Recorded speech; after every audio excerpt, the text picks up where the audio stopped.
ओम शांति। आज 2 अक्टूबर 2023 बाबा की साकार महावाक्य।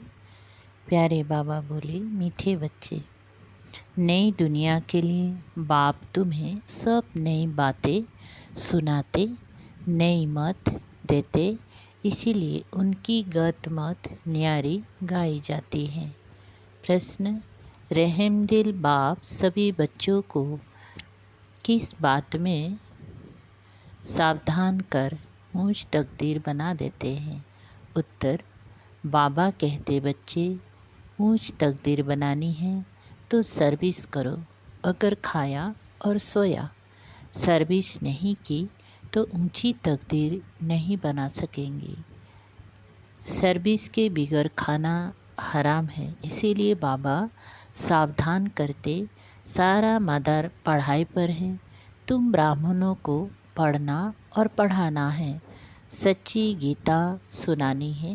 बाप को रहम पड़ता है, इसीलिए हर बात की रोशनी देते रहते हैं। गीत: जिस दिन से मिले हम तुम। ओम शांति।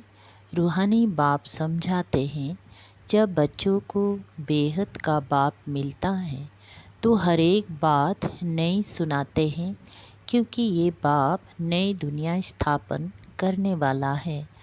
मनुष्य तो ऐसी नई बातें सुना ना सके। बाप, जिसको हेवनली गॉडफादर कहा जाता है, वह बेहद का बाप स्वर्ग की स्थापना करने वाला है। नरक की स्थापना करने वाला है रावण।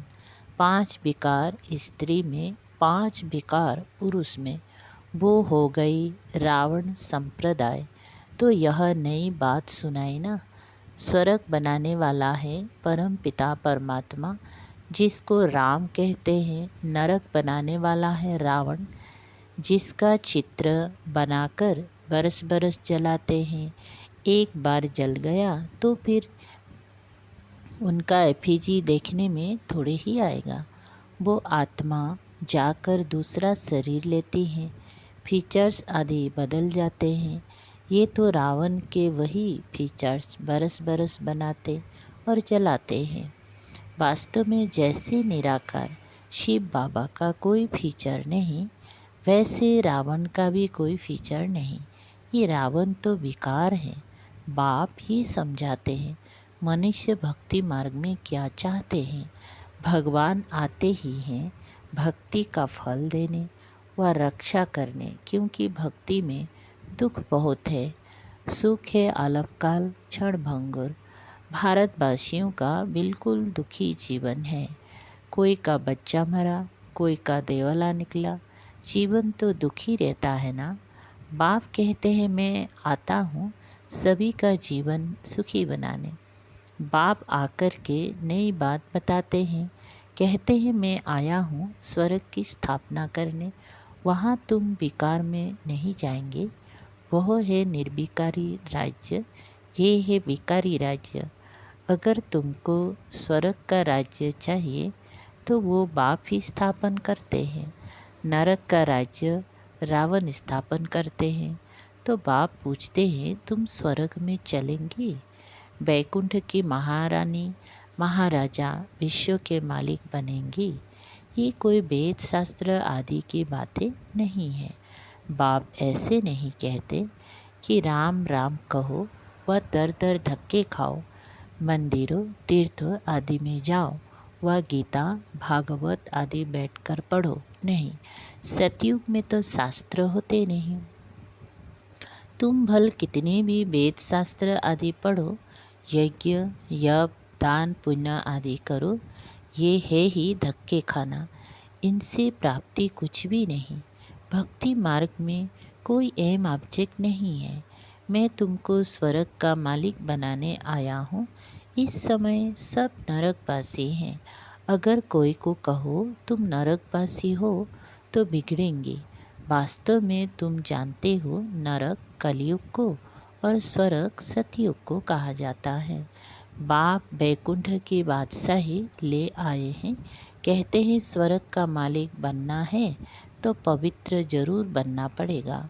मूल बात सारी पवित्रता की है। कोई मनुष्य कहते हैं हम पवित्र तो कभी नहीं रह सकते। अरे तुमको पावन बनाते हैं स्वर्ग में चलने लिए, पहले वापिस शांति धाम में जाकर फिर स्वर्ग में आना है। सभी धर्म वालों को कहते हैं देह को छोड़ और शरीरी बनकर जाना है, इसलिए देह के अभिमान को तोड़ो। मैं क्रिश्चियन हूँ, बौद्धि हूँ, ये सब है देह के धर्म। आत्मा तो स्वीठुम में रहती है। तो अब बाप कहते हैं वापिस मुक्ति धाम चलेंगे, वहाँ तुम शांति में रहेंगे। बताओ तुम वापिस कैसे चल सकते हो? मुझ बाप को और अपने स्वीठुम को याद करो। देह के सब धर्म छोड़ो। ये मामा है, काका है, चाचा है, इन सब देह के संबंधों को छोड़ो। अपने को देही समझो। मुझे याद करो, बस यह है मेहनत। और मैं कुछ नहीं सुनाता हूँ। शास्त्र आदि जो पढ़े हो वो सब छोड़ो। मैं नई दुनिया के लिए तुमको नई मत देता हूँ। कहा जाता है ना, ईश्वर की गत और मत न्यारी है। गति कहा जाता है मुक्ति को। बाप नई बात सुनाते हैं ना। मनुष्य भी जब सुनते हैं तो कहते हैं यहाँ तो नई बातें हैं, शास्त्रों की कोई बात नहीं। यूँ तो है गीता की बात, परंतु मनुष्यों ने गीता को भी खंडन कर दिया है। मैंने तो गीता पुस्तक कुछ भी नहीं उठाई है, वो तो बाद में बनती है। मैं तो तुमको ज्ञान सुनाता हूँ। ऐसे कभी कोई नहीं कहेंगे कि तुम मेरे सिकलधे बच्चे हो।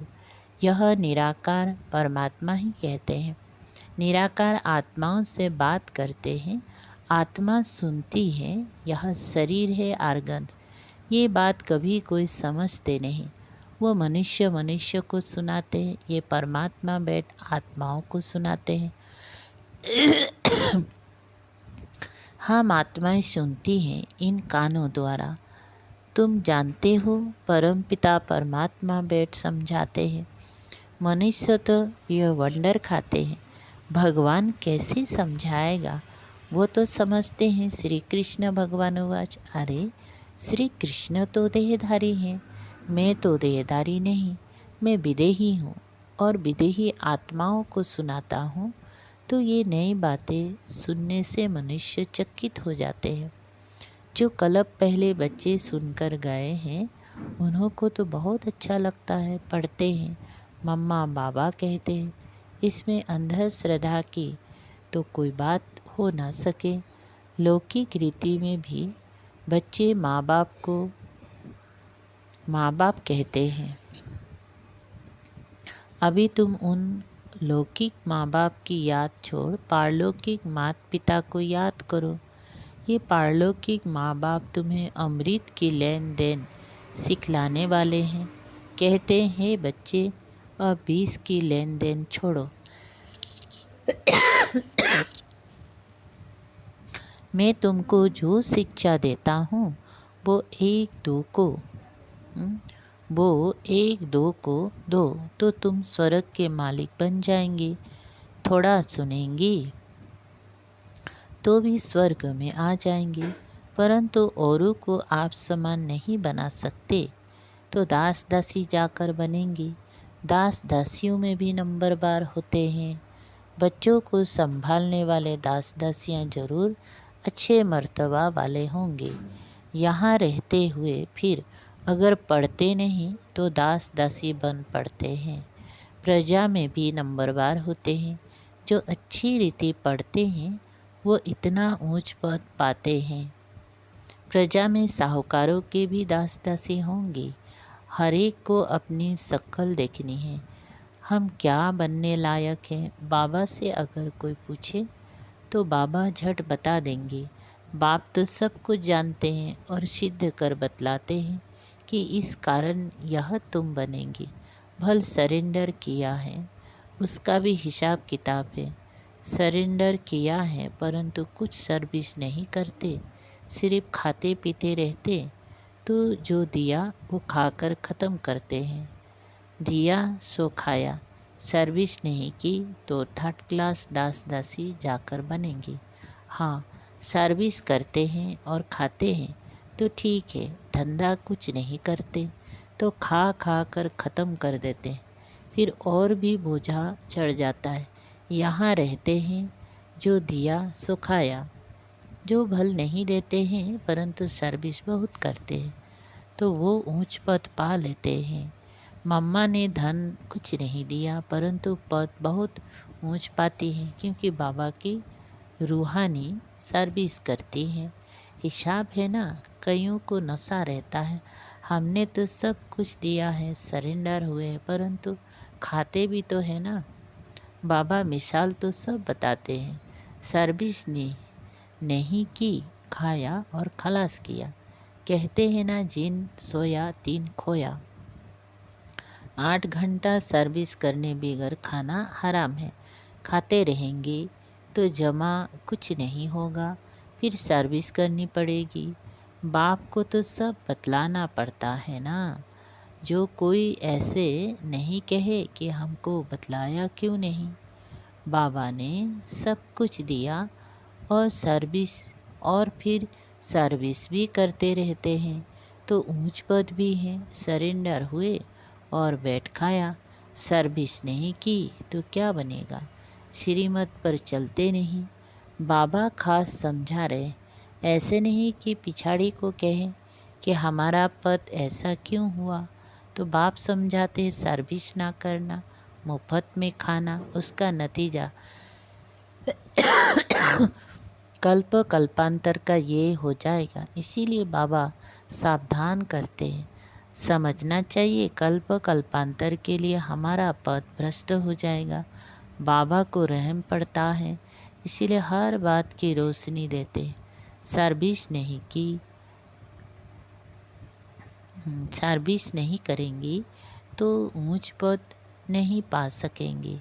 जो गृहस्थ व्यवहार में रहते सर्विस करते हैं उनका पद बहुत ऊंचे। सारा मदार पढ़ाए और पढ़ाने पर है।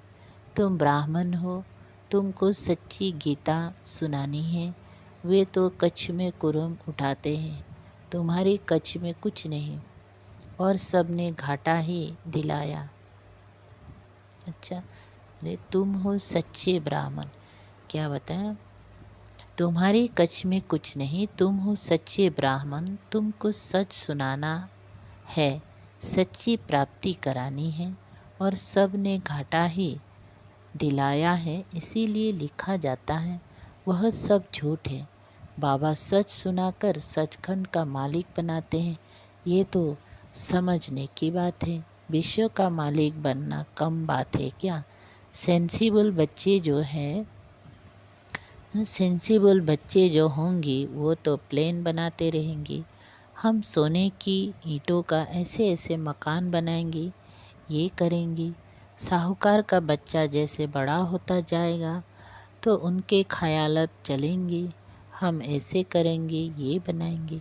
तुम भी भविष्य में प्रिंस बनते हो तो शौक होगा ना, हम ऐसे ऐसे महल बनाएंगे जो और कोई का नहीं होगा।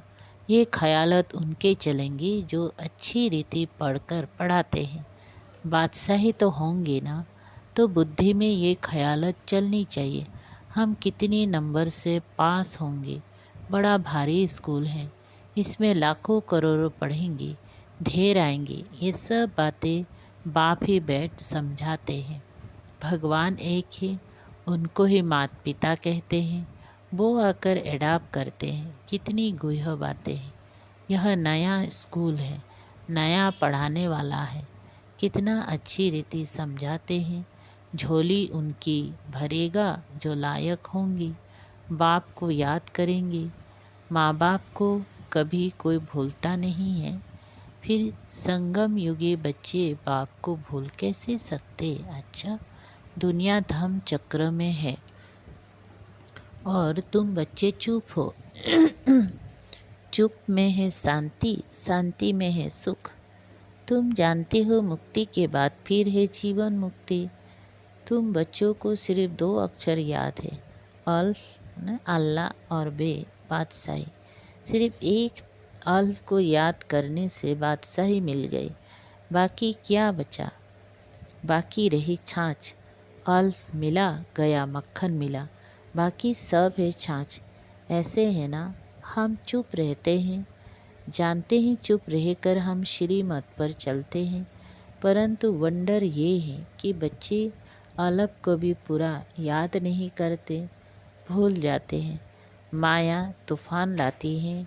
बाप भी कहते हैं मन मना भव, मध्याजी भव। गीता में अक्षर है, तुमको गीता वालों से अर्थ पूछना है ना, पूछना चाहिए कि मन मना भाव, मध्याजी भाव का अर्थ क्या है। बाप कहते हैं मुझे याद करो तो तुमको बादशाही मिलेगी। सब देह के धर्म छोड़ देही बन जाओ और बाप को याद करो तो बादशाही मिलेगी। ग्रंथ में भी कहते हैं जपो अल्फ को तो बादशाही मिलेगी। सचखंड की राजाएं मिलती हैं। हम दुनिया से बिल्कुल न्यारे हैं और कोई भी ऐसे नहीं कहेंगे। बाप तुम्हें नई बातें सुनाते हैं, बाकी सब पुरानी बातें ही सुनाते हैं। बात बड़ी सहज है, अल्प के बनो तो बादशाही मिलेगी। फिर भी पुरुषार्थ तो करना पड़े। आप सामान बनाने की जितनी सर्विस करेंगे उतना फल मिलेगा। मनुष्य ना अल्फ को जानते हैं ना बे को जानते हैं। बे माना बादशाही का माखन। श्री कृष्ण के मुख में माखन दिखाते हैं ना, जरूर स्वर्ग की स्थापना करने वाले ने ही बादशाही दी होगी। अच्छा, मीठे मीठे सिकल दे बच्चों प्रति माता पिता बाप दादा का याद प्यार और गुड मॉर्निंग। रूहानी बाप की रूहानी बच्चों को नमस्ते। हम रूहानी बच्चों की रूहानी बाप दादा को याद प्यार, गुड मॉर्निंग और नमस्ते नमस्ते। शुक्रिया बाबा, थैंक यू बाबा। सार है, एक, वापिस स्वीट हूँ, घर जाना है, इसलिए देह का धर्म और संबंधों को भूल स्वयं को देही समझना है, इसी अभ्यास में रहना है। 2, बाप की जो शिक्षाएं मिली हैं वो दूसरों को देनी है। आप सामान बनाना है, 8 घंटे सर्विस जरूर करनी है। वरदान, शुद्ध फीलिंग द्वारा फ्लू की बीमारी को ख़त्म कर वरदानों से पलने वाले सफलता मूर्त भव। विस्तार, सभी बच्चों को बाप दादा की श्रेष्ठ मत है। बच्चे सदा शुद्ध फीलिंग में रहो। मैं सर्वश्रेष्ठ अर्थात कोटों में कोई आत्मा हूँ। मैं देव आत्मा, महान आत्मा, विशेष पाठधारी आत्मा हूँ। इस फीलिंग में रहो तो व्यर्थ फीलिंग का फ्लो नहीं आ सकता। जहाँ ये शुद्ध फीलिंग है वहाँ अशुद्ध फीलिंग नहीं हो सकती। इससे फ्लू की बीमारी से अर्थात मेहनत से बच जाएंगी और सदा स्वयं को ऐसा अनुभव करेंगी कि हम वरदानों से पल रहे हैं, सेवा में सफलता पा रहे हैं। स्लोगन, संगम युगी मर्यादा पुरुषोत्तम बनना, यही ब्राह्मण जीवन का श्रेष्ठ लक्ष्य है। ओम शांति।